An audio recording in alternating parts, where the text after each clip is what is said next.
Welcome to the Flourish with Dr. Bree podcast, where we inspire people to flourish in mind, body, and spirit. And today I'm going to talk about our month in August. I can't believe it's August already. This just flying by. And like I said, last month it was July, of course, and we spoke about connections with people, right? Um, just really making deposits. Ben and I talked about making deposits in relationships, tightening up the communication between people, and just really acknowledging someone else's feelings without judgment, and just knowing that it's okay to have a different outlook on something or different viewpoint, and both viewpoints can be the same. Both viewpoints can be true without being the same. And so this month, and we hinted about it a little last time, we are going to talk about going within instead of person to person interpersonal communications.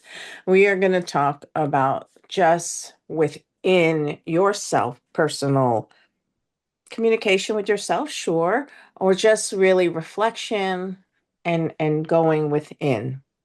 So we have a couple of guests this lined up this month, but I will start this month by talking about what do we want, right? There's a leadership intensive that we always reference, and also another mentor that we had, Keith Kochner. And so today's kind of chat with you is a mixture of all of those things, and probably some other mentors we've had. And whenever I'm stuck and I want to get from point A to point B, but I'm not there, there's some kind of obstacle or a gap, right? We want to close that gap. So, one way to do that is figuring out what we want. And when you figure out what you want and what a person that has that acts, what their ways of being are, then you do whatever you can to mimic or replicate or copy or be that person who's on the other side of that gap, right? So so for example, without, again, it's a whole nother podcast thing, but I will tell you that I was about 3 weeks ago. I decided to go do a personal challenge, my own challenge. I didn't ask anybody to join me. I didn't ask anybody to clock me and hold me accountable. I have my own little spreadsheet that I did, and there were like I don't know, maybe 7 parameters that I wanted to do, and one of them was to walk for 15 minutes at least every day, no matter what. Another was doing ab work every day for at least 5 to 10 minutes, no matter what. uh, I told myself I wasn't going to weigh myself. I just wanted to do that. Oh, and then my protein requirement. I wanted to increase my protein requirement as a middle-aged woman in menopause. And then just I added something like, you know, 15 minutes of creativity, 15 minutes of meditation. I wanted to just be someone that was my word, right? What I'm preaching, I wanted to practice. And I didn't feel an integrity around that. So I held myself accountable. But before I got to that, I said to myself, what do I want? What do I want to look like in 3 months? And sorry, 3 weeks, because it was just a 3 week challenge for me, my own challenge. And not so much physically. Yeah, sure, that's the byproduct. But what do I want my mindset to look like? What do I want how I show up, what my posture is? And I'm not talking this posture, but posture in the world over how I present myself and how I am my word when I talk to my clients, when I talk to you all, when I am in a workshop and I'm in the front of the room training people on self-care and being their best in leadership. Because when you don't do your own self-care, you can't show up to be your best, right? Remember I talk about lighting your own candle, and then you can light all the other candles on the cake, but if you don't light your own candle, you can't light anybody else's candle.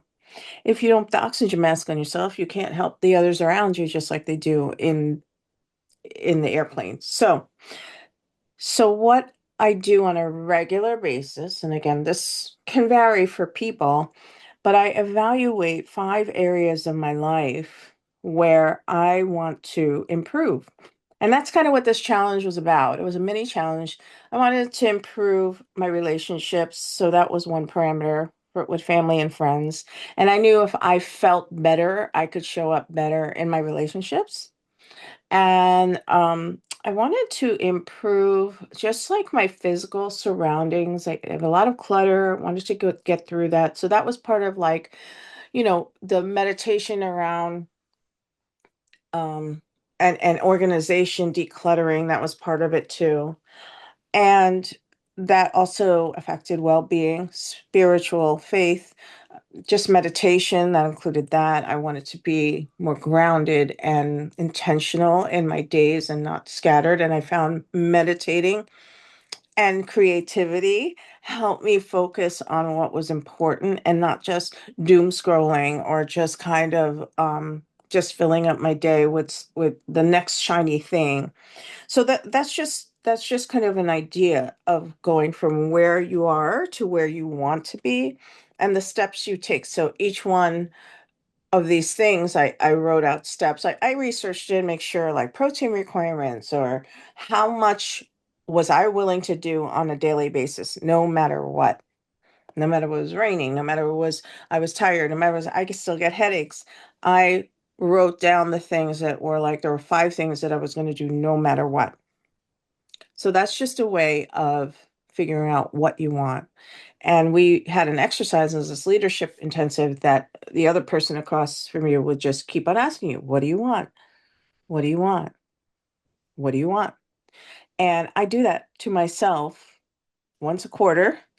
I look at my goals, and if I haven't met them, then that they're set for the next quarter. And then if I did meet the goal and I'm still not satisfied, then I go, well, what else do you want? Like, what do you want? And the 5 areas of abundance or of my life. And again, there are other trainers that train like 7 or 9 but for me, it's a mixture of a lot of the training that I already received in leadership. And it's friends and family. What do I want my relationships to look like? Then it's education. So even though I've gone through education, there are still things that I want to learn, whether there are online courses or in-person courses, or like there's this neuropsych coach course that I want to take eventually. Or maybe I just get on some webinars and just learn more things, right? And I do learn from a lot of my colleagues, especially functional medicine colleagues. Dr. Tati is one of them. I always love to learn from her. She has all these free webinars. I love to learn. So I I do set a little bit of an intention around that. The third one is career and finances, or savings. Of course, now we're at the age where we're trying to plan for retirement. And what does that look like? What do we have to put away? What do we have to do to earn more so that we can put away or pay down some debt? Or so finances and career, where we want to be in our career. And then the fourth one is a really fun one for me, at least. It's well-being, it's health, it's spiritual well-being, mental well-being. And that one is one of my easier ones because one thing that has always remained constant for me, at least, is my spiritual or religious commitments. I find so much peace in that. I find I go to mass every week and I do daily mass every day online, but sometimes I go in person, and it's just a very peaceful time. Forget which I forget which saint said it, but for me, going to mass is just even just for 45 minutes where heaven and earth meet. And that is very grounding for me. So I love to go to mass. I love to go to religious type events, whether it's we have something called Holy Hour, benediction. adoration, and I love that. So that's another time, another podcast. And finally, last but not least, is contribution or community service. And that's something that I also I find more easy because I just it's just in us, like the whole when in doubt, focus out. And I do a lot of things with the church. I do a lot of things locally. I just love contributing. It helps a person who's receiving it, but people don't realize it helps you too. There's a great sense of pride and satisfaction when you do something for someone who cannot pay you back. So those are the areas: family and friends, education, career and finances, spiritual, mental, well-being, health, and contribution. And once a quarter, I'll go through each one and ask myself, what do you want in family and friends? Like maybe you've already reached out to family members but now you want to make more friends, or you want to reach out to people that you haven't talked to in 5 years or something like that. And then career and education. I'm sorry, education is, like I said, maybe there's a course you want to take. Maybe you want to start to read about a certain discipline, or you've put off something that you want to do to further your career and you want to do it now. And then career and finances is what you want to do to feel more fulfilled in your career and how you want to handle your finances, right? Makes sense.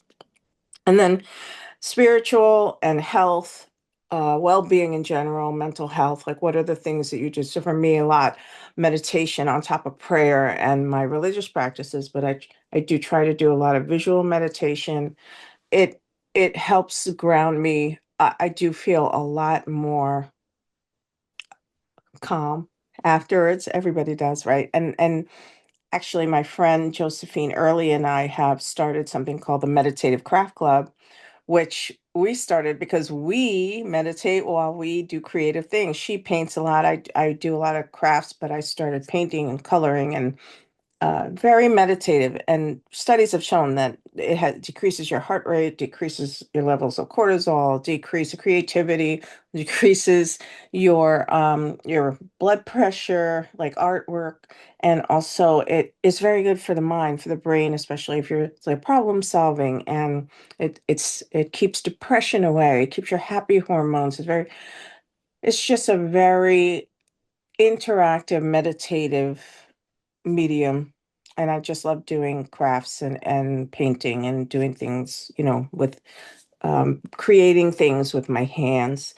And then last but not least is the contribution. What do you want in contribution? What was your perfect contribution look like? And I would actually say, like some people will say tithing and giving money, but I would really try to look at what can you do in sweat equity that would help your community. So recently, a friend of ours, she goes by Rissy Lee. She's Marissa Lee. She's a librarian extraordinaire at two of our local libraries, and she came up with this idea called Glen Cove Kindness. And we painted rocks. I should have shown you the rocks. I will post the rocks, but they were blue rocks with the red heart, and on the back you write hashtag GC is kind, Glen Cove is kind. And I just thought that was such a cute idea. So we incorporated it with our meditative craft club. We told people about it. We promoted it. The mayor of Glencoe promoted it too. But that's just an idea of a contribution that doesn't cost money, and it just makes the world a better place. So I encourage you to do the same. Maybe take this list. Maybe it's more than just this list, and just think of, what do you want? When you become more fulfilled inside, you're able to bring more to the table, and you're not as angry, you're not as irritated. Sometimes, not all the times, but sometimes people that are hurt people, right?